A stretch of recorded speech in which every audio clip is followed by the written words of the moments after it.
우리의 헌신과 수고를 하나님께서 받으시고 또 하나님의 은혜로 채워주심을 믿습니다. 주일 예배로 하나님께 영광 돌리는 신대교회 모든 성도들의 삶에 하나님의 풍성한 은혜가 임하시길 소망합니다. 옆에 계신 성도님들에게 이렇게 인사하겠습니다. 빛나는 사람이 되십시오.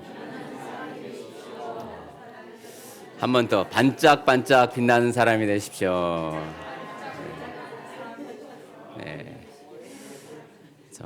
막 일부러 인위적으로 얼굴에 물광을 내려고 하지 마시고 금목걸이나 금팔찌로 빛을 낼 필요는 없습니다. 요즘 비싸서 그러지도 못하죠. 금값이 워낙 올라가 가지고 미리 사놓으신 분들은 웃으시지만 다음에 사야지 하고 미루신 분들은 아마 매우 아쉬워한 그런 마음들이 있을 것입니다. 미리 사놓을 걸, 그때 팔지 말 걸, 껄껄 이렇게 후회를 하게 됐죠. 우스갯소리로 지옥에서도 껄껄거리는 사람들이 많다고 합니다. 예수님 믿을 걸, 그때 기회 있을 때 잘 믿을 걸, 그때 순종할 걸, 후회해도 늦은 것이죠. 그렇게 천국과 지옥이 있는 것을 알았다면, 분명히 믿었다면 그렇게 내 마음대로 살지 않았겠죠. 우리 이렇게 한번 고백해 보겠습니다. 건강할 때 잘 믿겠습니다. 기회 있을 때 잘 섬기겠습니다. 감동 주실 때 순종하겠습니다. 아멘. 결국 이 믿음이 우리를 웃게 합니다. 우리를 빛나게 합니다. 믿음 싸움입니다. 돈으로 권력으로 잠깐의 즐거움을 누릴 수 있어도 영원하진 않습니다. 은과 금은 우리에게 없지만 베드로 사도처럼 예수의 이름의 능력으로 할 것이 많이 있습니다. 우리가 아직 사용하지 않아서 그렇지, 체험하지 않아서 그렇지 얼마나 우리에게 무궁무진한 은혜와 능력들이 우리를 기다리고 있는지 모릅니다. 그래서 돈으로 힘으로 안 되는, 못 가는 하나님 나라, 우리 아이들과 같이 있으니까 한번 불러볼까요? 요즘은 안 부르죠? 돈으로도 못 가요 하나님 나라, 힘으로도 못 가요 하나님 나라, 거듭나면 가는 나라 하나님 나라, 믿음으로 가는 나라 하나님 나라. 아멘. 어른이들이 모이셨습니다. 여기서 어른이들. 아이들은 잘 모르는 찬양 같은데 매우 단순하면서도 이 복음의 메시지가 분명히 심겨져 있는 그런 말씀입니다. 오늘 다니엘 12장 이 말씀도 사실 마지막 때 결국 누가 구원을 받게 될 것인가, 반짝반짝 영원토록 빛나게 되는 자가 누구인가라는 그런 말씀을 우리에게 가르치고 있습니다. 1절 말씀 한번 읽어보도록 하겠습니다. 그때에 미가엘이 일어날 것이요 또 환난이 있으리니 이는 개국 이래로 그때까지 없던 환난일 것이며 그때에 내 백성 중 책에 기록된 모든 자가 구원을 받을 것이라. 아멘. 그때라고 이렇게 시작을 하고 있습니다. 그때라고 하는 것은 여러 의미가 있을 수 있지만 종말의 때입니다. 마지막의 때입니다. 오늘 말씀에 보니까 개국 이래로 그때까지 없던 환난이 있을 것이다 라고 예언을 하고 있습니다. 유대인들이 적그리스도로 인해 당할 큰 환난을 이야기하고 있기도 하지만 더 나아가 모든 민족이 겪게 될 그 고통과 고난의 시간들을 나타내주고 있습니다. 다시 말해서 주님께서 재림하실 때에 하나님이 심판하실 터인데 그때 누가 구원받을 것인가? 라고 우리 질문을 던진다면 그 질문에 대한 확실한 답을 주고 있습니다. 그때 누가 구원을 받는다라고 말씀하고 있습니까? 내 백성 중에 책에 기록된 모든 자가 구원을 받을 것이다 라고 오늘 말씀하고 있습니다. 바로 하나님의 생명책, 하나님이 기록하는 이 생명책에 기록된 자들이 구원을 받을 것이다 라고 이야기합니다. 이것은 환난 중에 끝까지 믿음을 지키는 자들이죠. 하나님을 믿고 신뢰하며 그 어려운 중에서도 믿음을 저버리지 않는 자들입니다. 환난은 무엇입니까? 이게 한국어가 어려운 게 환난이 있고 환란이 있습니다. 우리가 이 니은자 환난도 환란으로 읽기도 하는데 큰 뭐 어려움은 없습니다. 하지만 이 리을자 환란은 환란으로 읽는 것인데 정말론적인 환란을 의미합니다. 아주 혼돈의 상태를 의미하는 것이고, 여기서 이제 환난, 니은자로 환난이라고 하는 것은 이 환이 근심 환자 어려울 난자를 이렇게 씁니다. 혹시 이제 성경을 읽다가 이 니은자 난이 있으면 환난이라고 읽으시고, 또 리을자 난이 있으면 환란이라도 이렇게 환란이라고 읽으시면 될 것 같습니다. 이 환난이라고 하는 것은 우리의 신앙을 어렵게 하고 근심하게 만드는 일들입니다.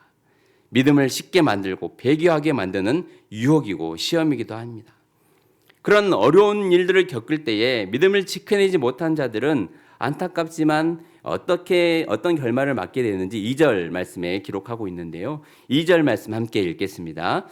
땅의 티끌 가운데에서 자는 자 중에서 많은 사람이 깨어나 영생을 받는 자도 있겠고 수치를 당하여서 영원히 부끄러움을 당할 자도 있을 것이며, 2절 말씀에 보니까 땅의 티끌 가운데에서 자는 자 중에서 많은 사람이 깨어나 영생을 받는 자가 있고 수치를 당하여서 영원히 부끄러움을 당할 자도 있다라고 말씀을 하고 있습니다.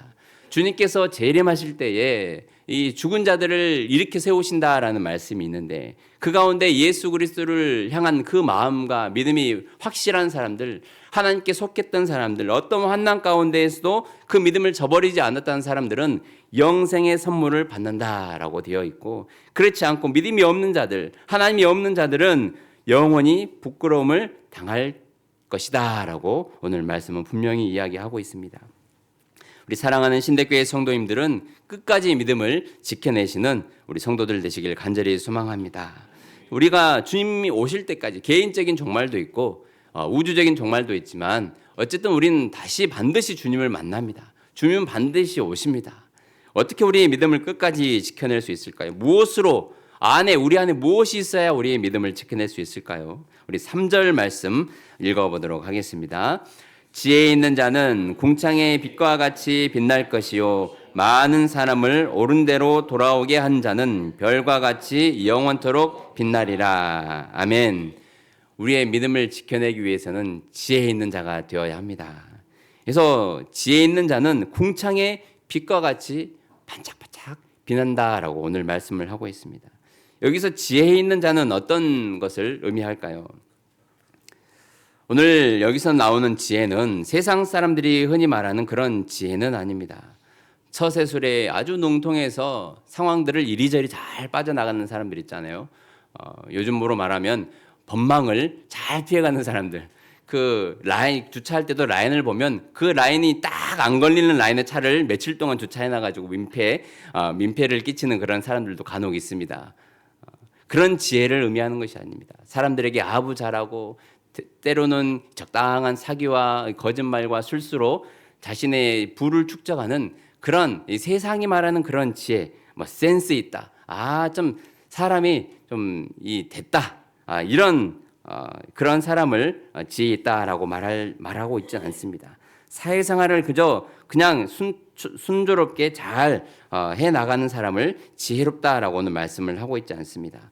오늘 3절에서 말하는 지혜라고 하는 것은 시편 111편 10절 말씀이나 잠언 9장 10절 말씀에 나와 있는 그 지혜를 의미합니다.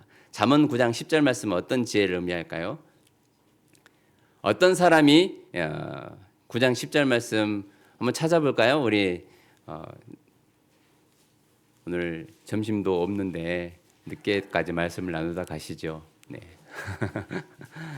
잠언 9장 10절 말씀 한번 찾아보도록 하겠습니다. 우리가 암송은 구절이 아니니까 바로 안 나오죠? 네. 나중에 있을 것입니다. 언젠가는. 네. 우리 암송하신 분들 이제 졸업하셨습니까? 졸업 없습니다. 주님 앞에 설 때까지. 네.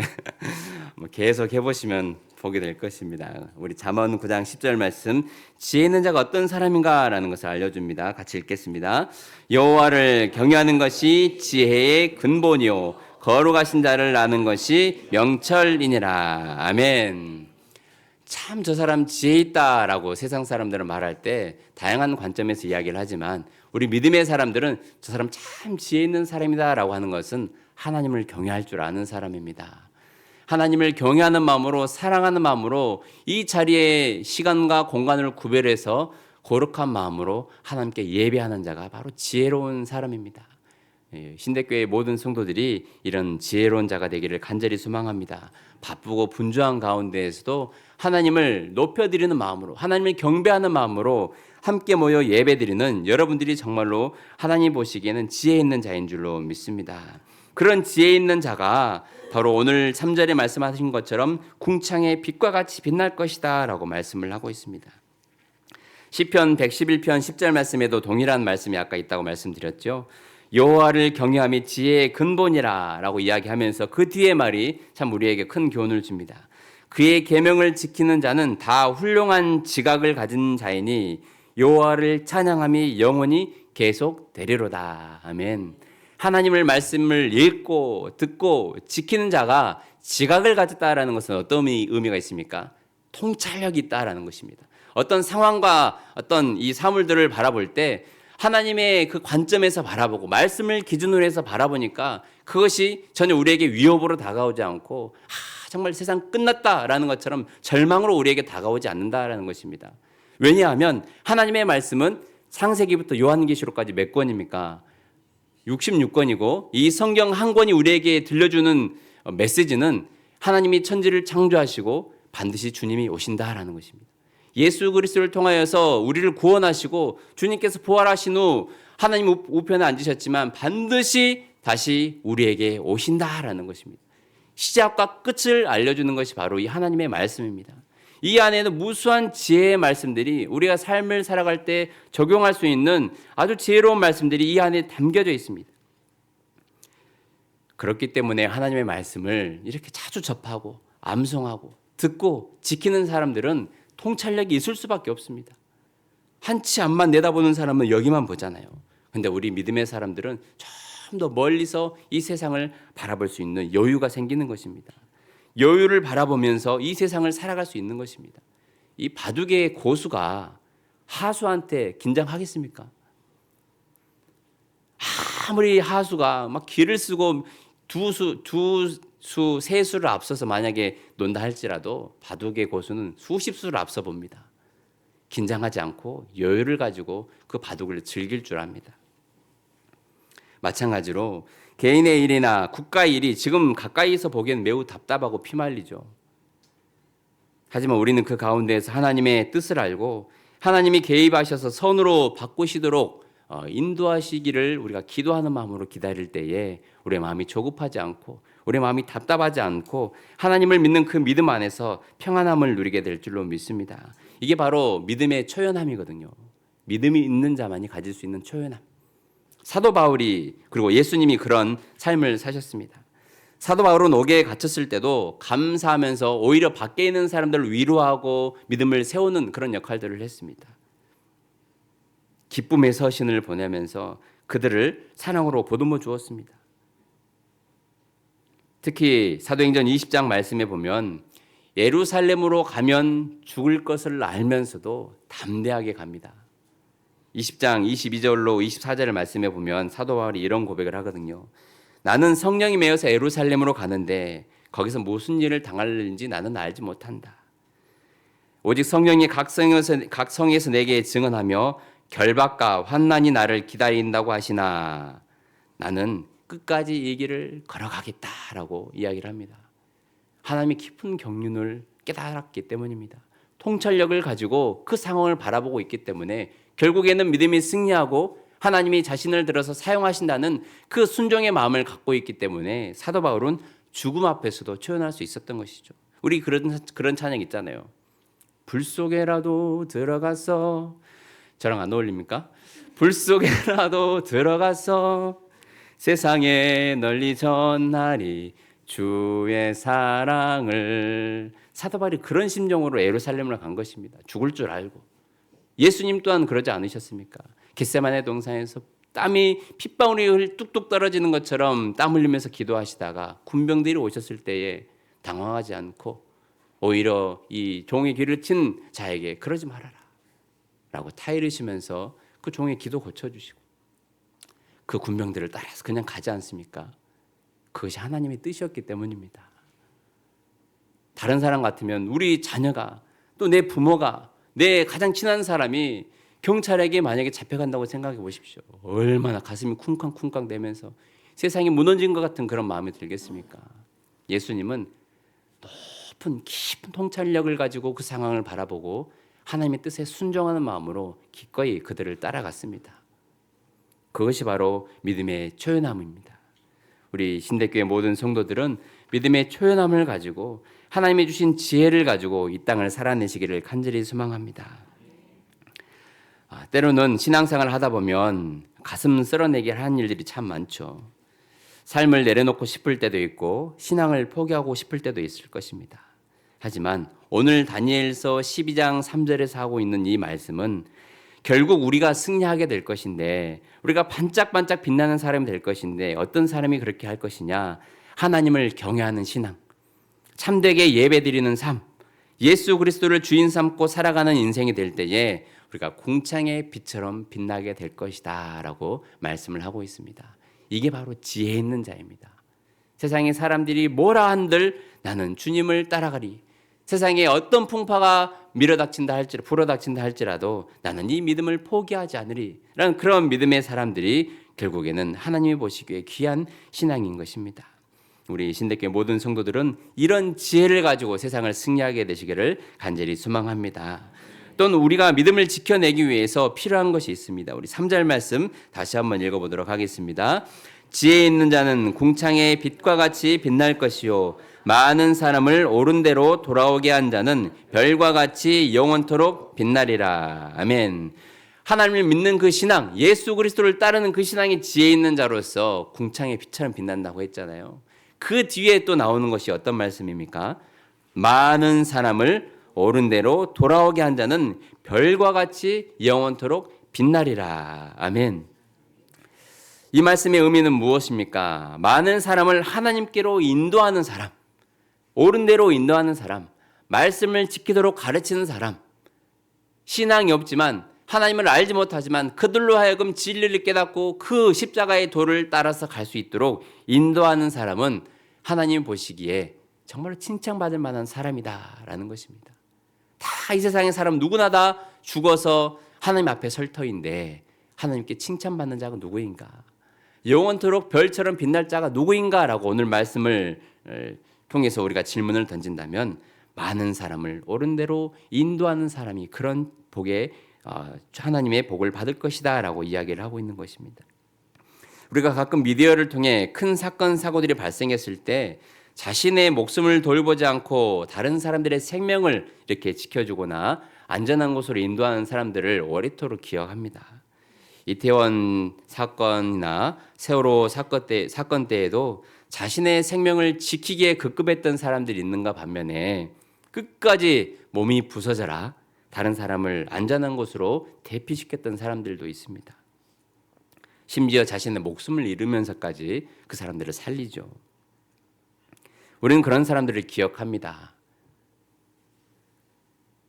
그리고 그런 사람들을 우리는 의인이라고, 세상 사람들은 저 사람 참 의인이다라고 이야기합니다. 살렸기 때문에, 안전한 곳으로 대피시켰기 때문에 저 사람을 의인이라고 부르기도 하고, 그런 분들께는 지자체나 국가에서 표창을 주기도 합니다. 그 이유는 자신의 생명을 살피지 않고 다른 사람의 생명을 살펴서 귀감이 되었기 때문입니다.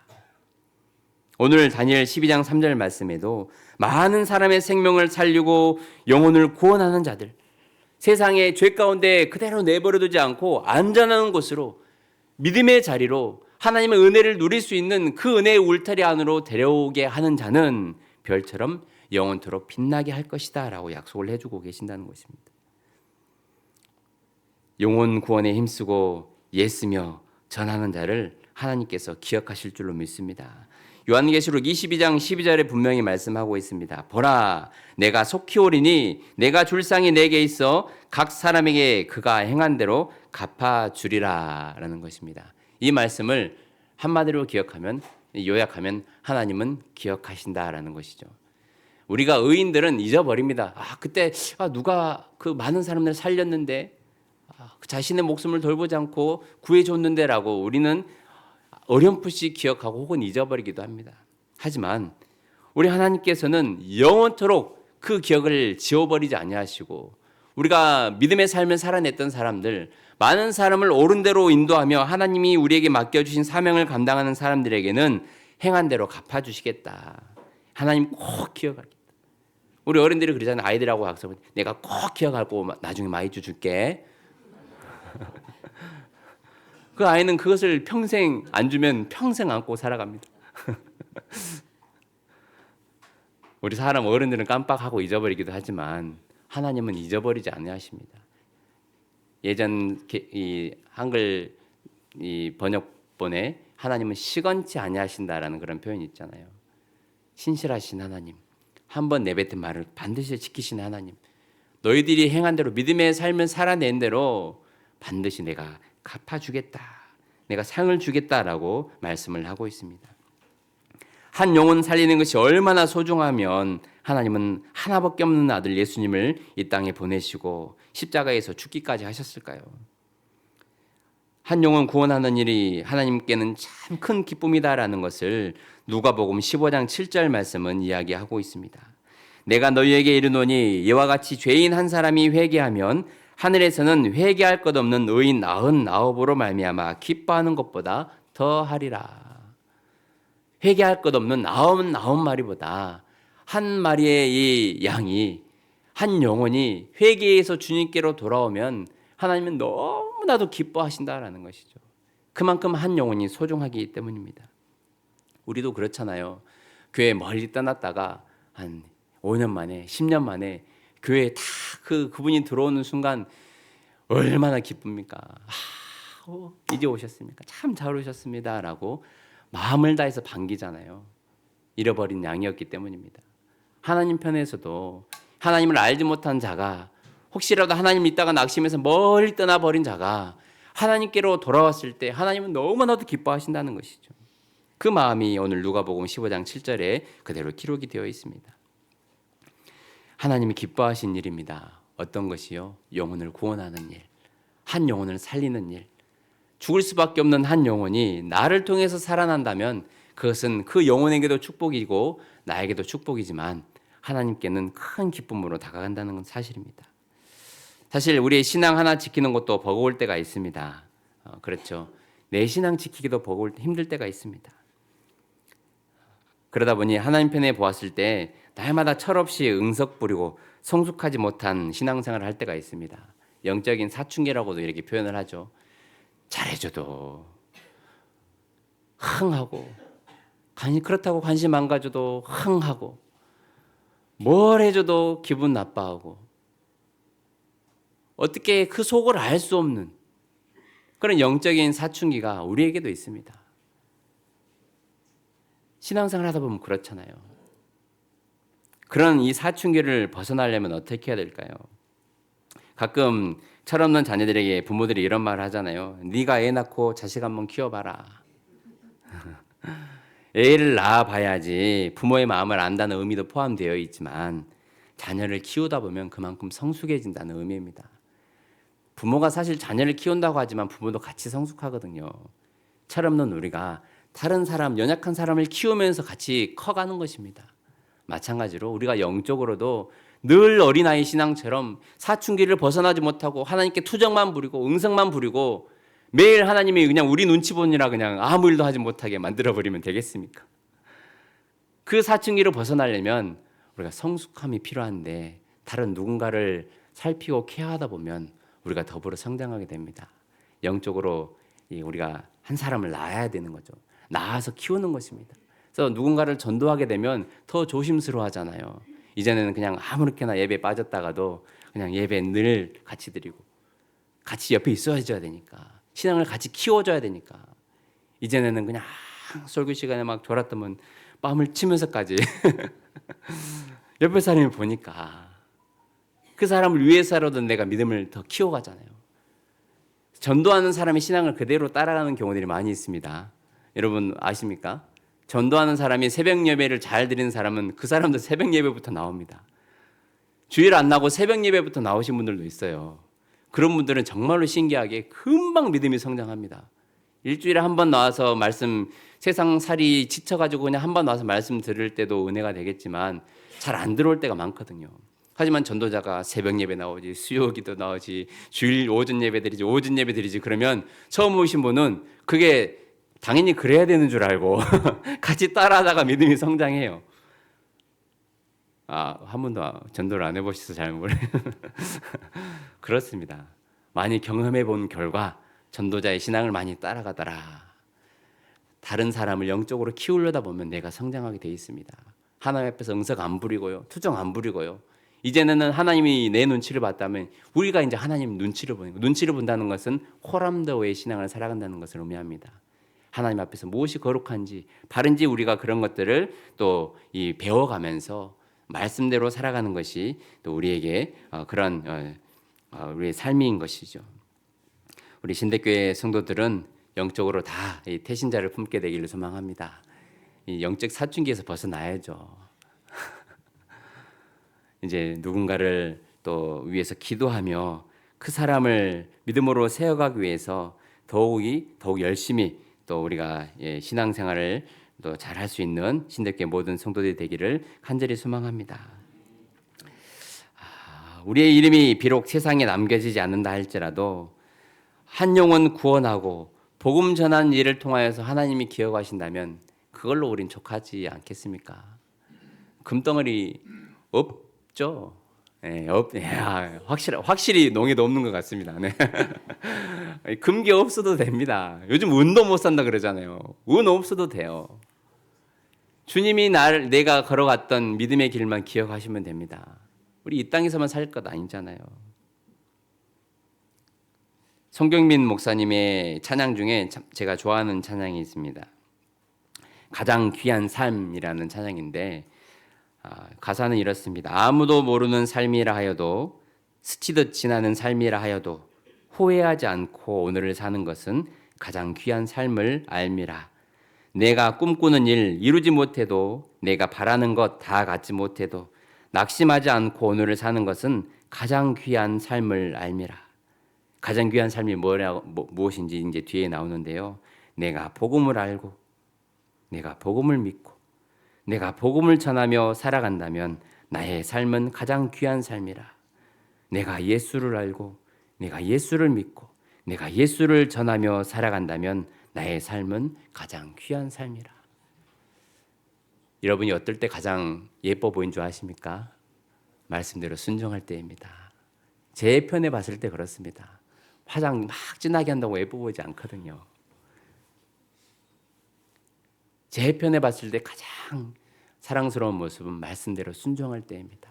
이 자리에 나와서 예배 드릴 때 가장 하나님 편에 보셨을 때도 이 모습이 가장 아름답지 않을까, 가장 빛나는 모습이지 않을까라는 생각을 해봅니다. 이 송경민 목사님의 찬양처럼 내가 복음을 알고 예수님을 알고 이제 살아간다면 그 삶을 전하며 나누는 삶을 살아갈 때에 하나님께서는 우리 인생을 별처럼 반짝반짝 빛나게 하는 이 땅에서도 그렇고 영원한 그런 빛나는 삶을 살아가게 하실 줄로 믿습니다.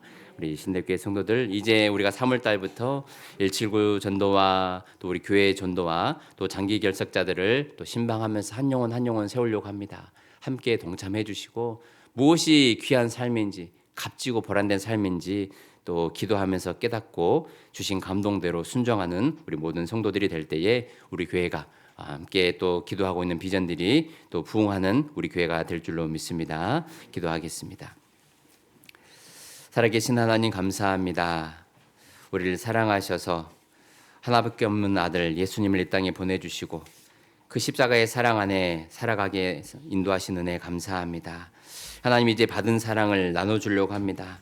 그 하나님의 사랑을 믿고 그냥 그것으로 그치는 것이 아니라 이제는 복음을 알고 예수님을 알았기에 그 사랑을 다른 이웃들에게, 친구들에게, 가족들에게 전하는 그런 삶을 살기를 소망하오니 우리에게 믿음을 더하여 주시고 성령의 능력으로 채워 주시옵소서. 우리를 통하여서 한 영혼이 구원받고 회복되는 역사가 일어나게 하여 주옵소서. 감사드리며 예수님의 이름으로 기도합니다. 아멘.